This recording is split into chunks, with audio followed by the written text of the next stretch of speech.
Have legal questions that need answering? Follow us on Instagram and Facebook at Emmanuel Shepherd and Condon. Message us with topics you would be interested in hearing on future episodes of Legally Speaking. Hello, everyone. My name is Jack Terhaar. I'm an attorney with Emmanuel Shepherd and Condon, and I'm very excited to be here today co-hosting this podcast, an episode of Legally Speaking with my co-host, Roderick Sumpter.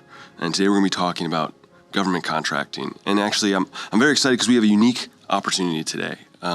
So many times I'm dealing with clients on regular construction projects, and typically the owner, the one who's paying for the building being built, they're the one who's making the decisions. And on a government project, that's simply not the case. The end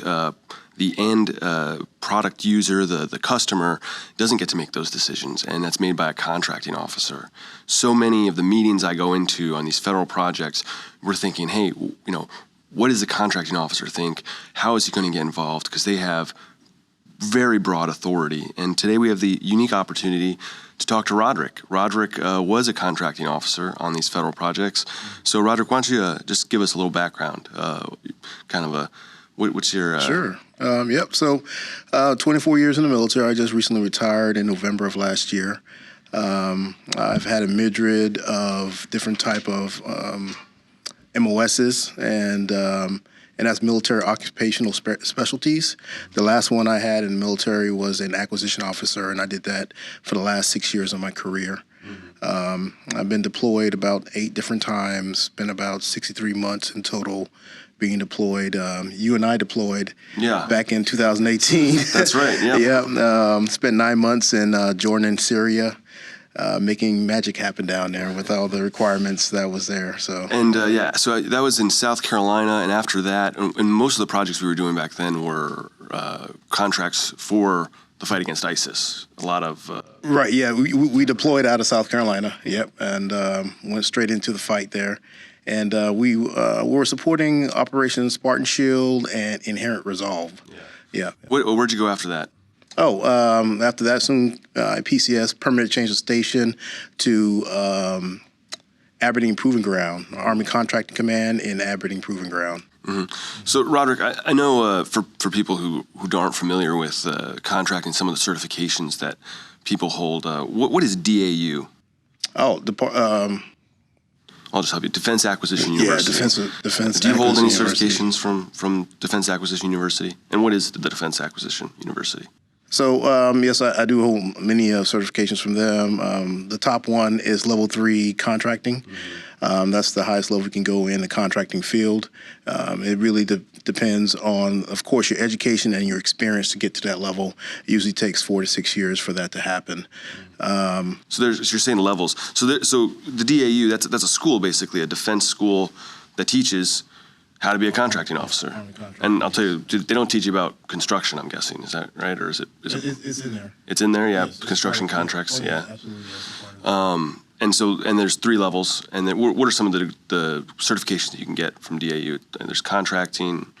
Research and development, you can get those. Also, there's the oversight contracting that you can receive from them. Well, so let's kind of roll into it then. When you're a contracting officer and you're looking for new potential, you got an award. First off, I guess, who's the customer? What's a requiring activity?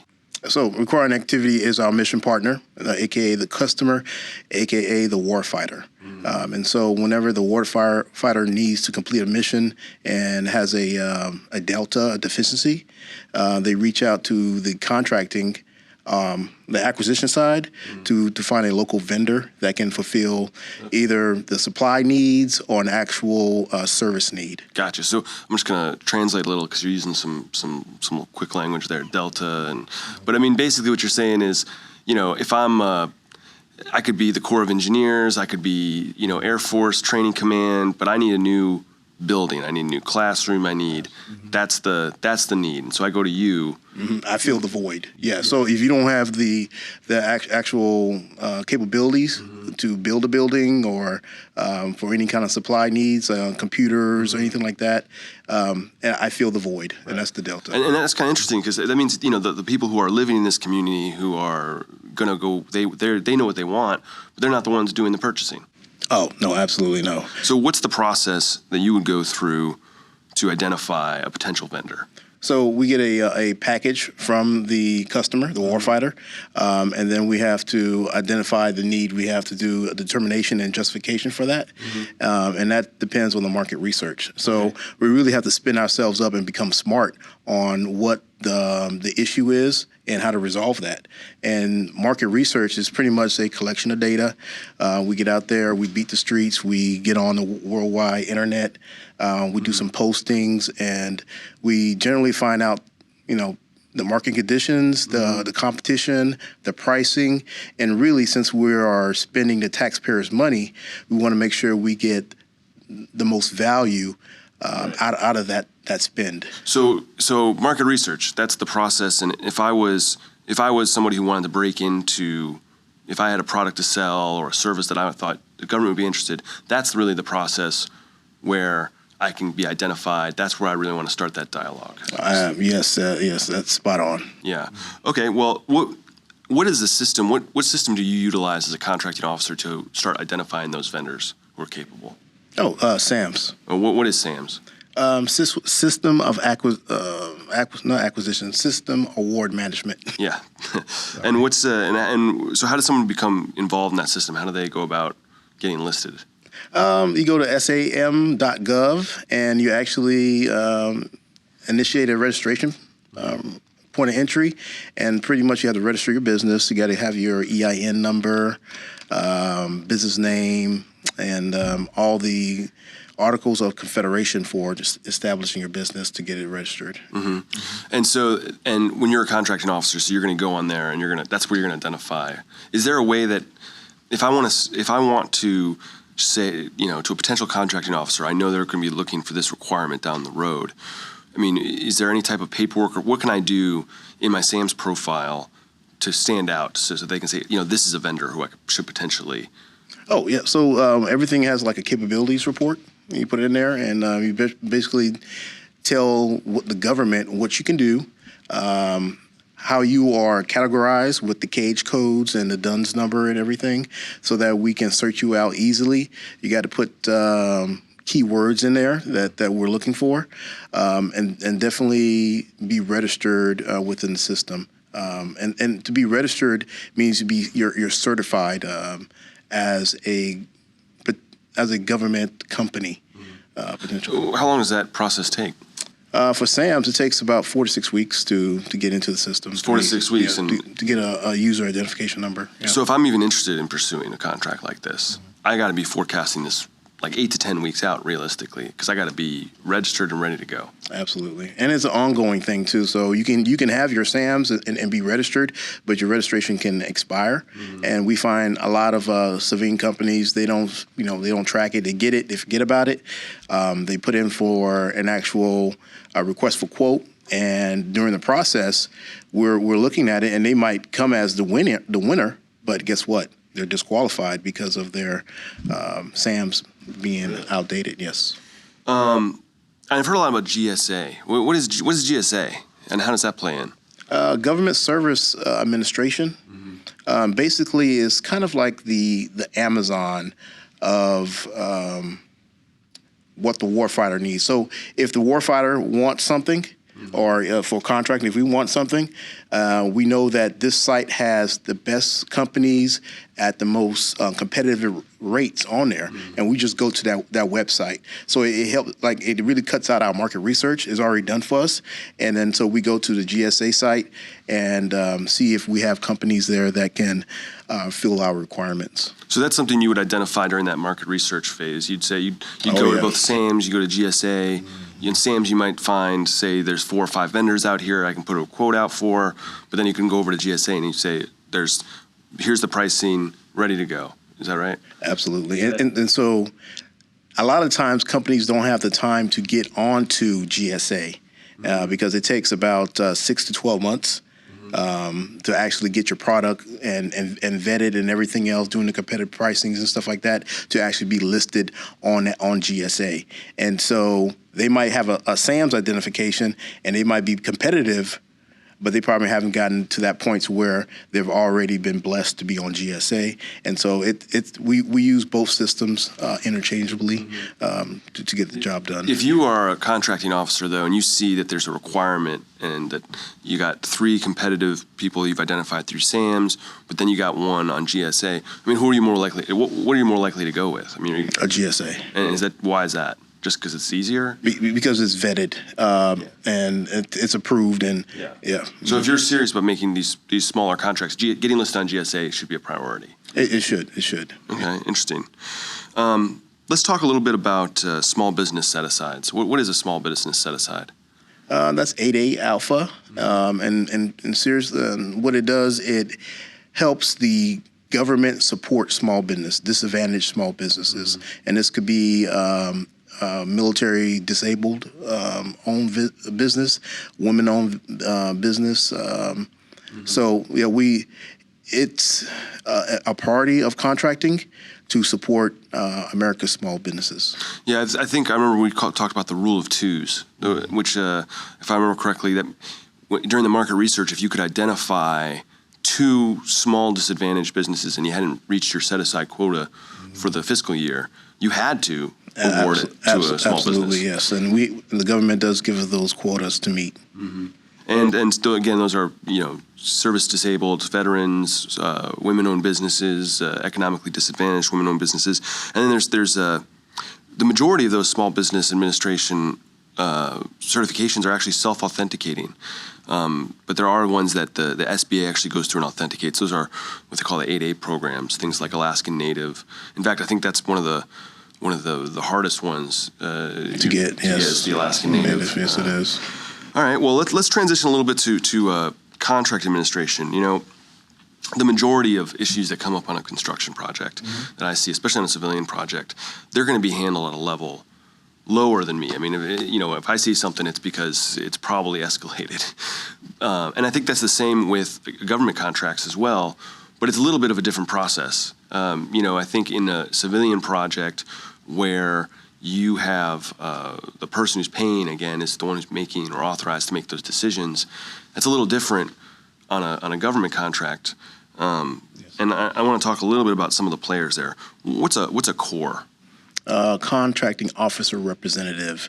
And essentially that is somebody who's actually on ground with the company, and they're the ears and eyes of the contracting officer, because the contracting officer, we're not there. We set up the contract, we award the contract, and then it comes to the administrative side to make sure that the vendor, the contracted person, is living up to their end of the agreement, the bargain, and the services.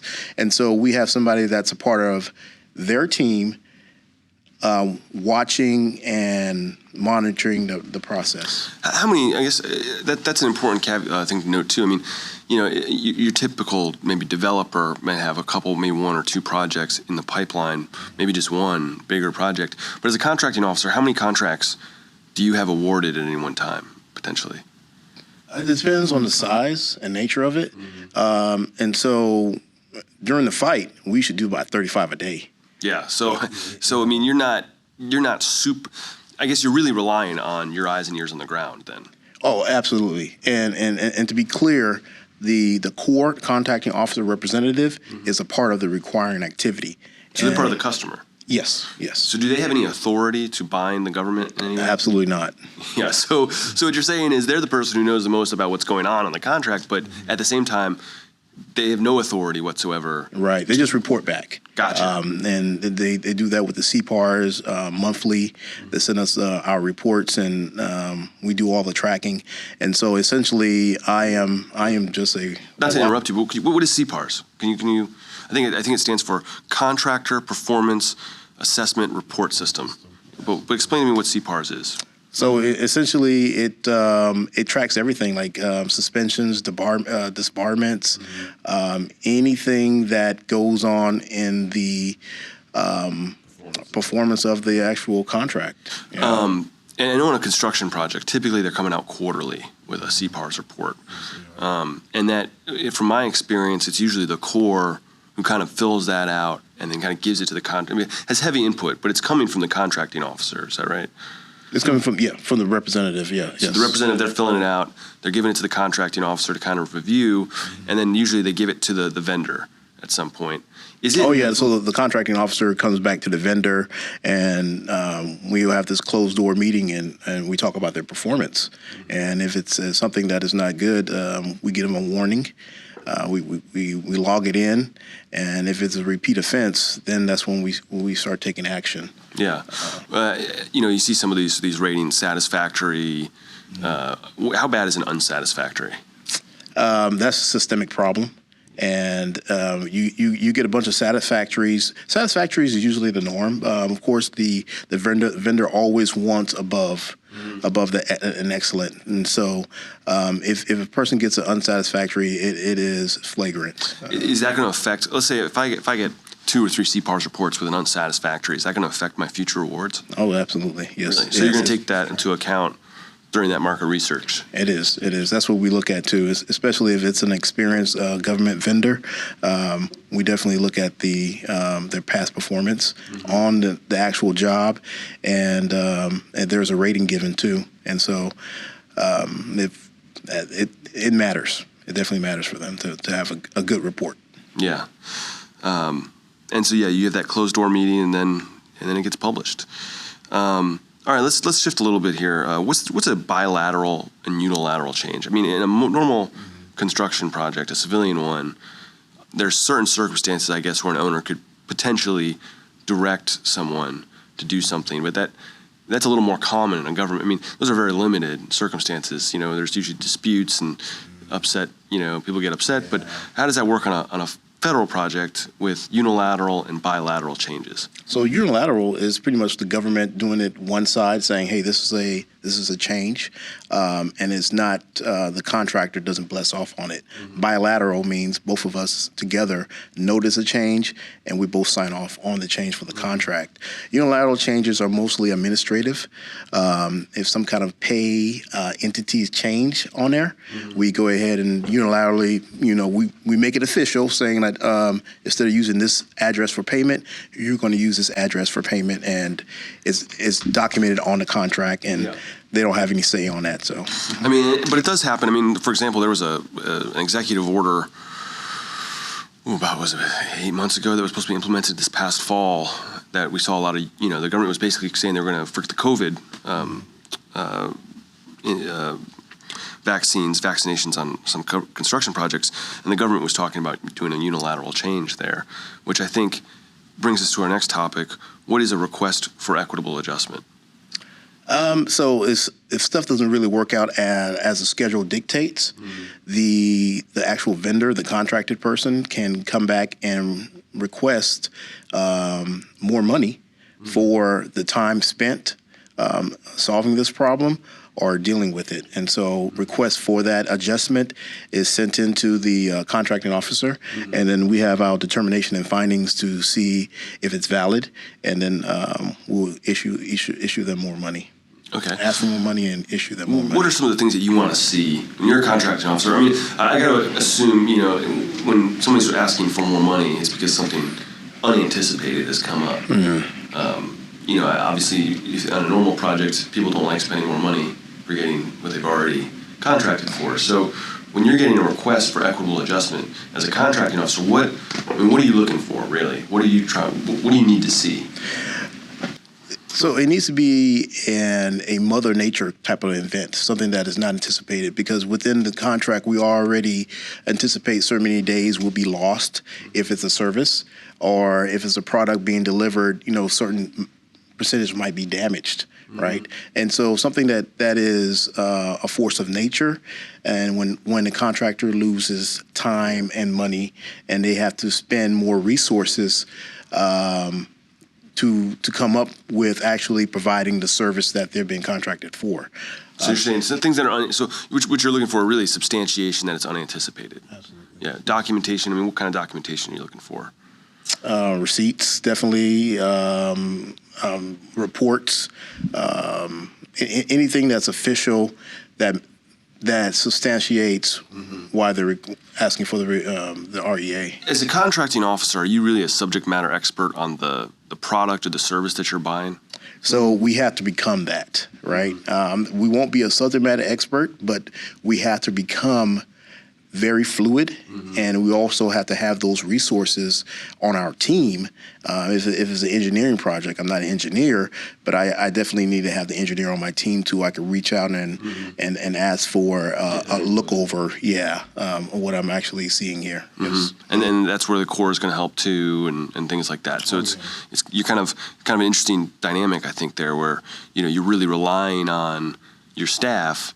Yeah, it's not a one-shop thing. Yeah, it's not a one-person thing. It's a big shop. Yeah, but it's your name going on the paperwork. There's only one person that can pay the bills, and and I think that's why it's designed that way, to actually pin that roles on that one person that is responsible for the taxpayers' money. Yeah, is that a bachelor reference we just made? What's that? Is that a bachelor reference we just made? I didn't see that coming. Oh,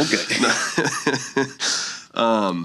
Yeah, no, I agree. That's and the next step, once you've submitted a request for equitable adjustment, then if he gets denied, we often see that's where I'll get involved typically, where it becomes now what's known as a certified claim.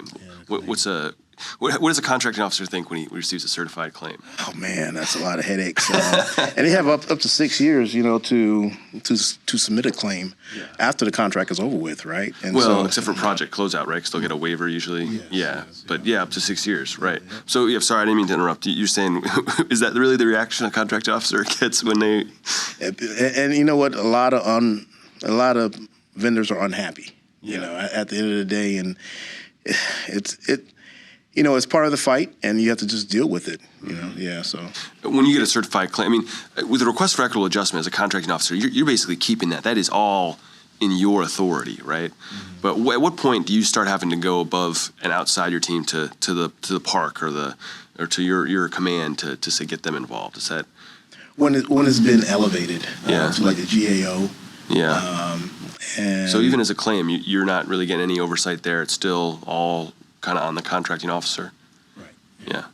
Gotcha. So that's when he's talking about GAO, that's the Government Accountability Office. Once you've submitted a certified claim, the government has, I think, they have a certain amount of time to respond. And then you can appeal that to the Armed Services Board of Contracting Appeals, to GAO, or to the Court of Federal Claims, I believe. But that's the last step. Yeah, well, that's kind of more of a discussion for another time, I think. Yeah. Well, I kind of want to transition now to subcontractor issues. The majority of clients that I see on these projects are not in contract with the government. They're actually contracted with the people who are contracted with the government, the prime contractor, right? Which is an interesting dynamic because, again, in a typical project, you can get into a disagreement. There's a little bit more clarity. I think we all kind of understand the concept of someone paying for what they're buying. But on a government project, the government has all these different tools, unilateral changes. It's a far more burdensome contract for that prime. And because of that, it puts the subcontractor in kind of a unique position because they're not dealing with you as the contracting officer, and yet... Yes, they're powerless. Yeah, exactly. Really are. They're really vulnerable. And so I kind of wanted to just kind of briefly touch on those because there are some tools available, and I think as a subcontractor, you really need to be cognizant of those tools because there are time limits associated with them. So if it's the first one is pay applications. There's a lot of confusion, I think, sometimes with subcontractors and what's the paperwork that a prime is submitting for their pay applications. Pay applications on a construction project typically are going, on a services contract, Roderick, how often is the prime contractor submitting pay requests to the government? It's on a time performance. It depends on the schedule of how they complete the service. And so midway through, they will request more money. So it's contemplated in the contract? It is, yes. There's a pay schedule for that. And so they're submitting those routinely on a pay schedule.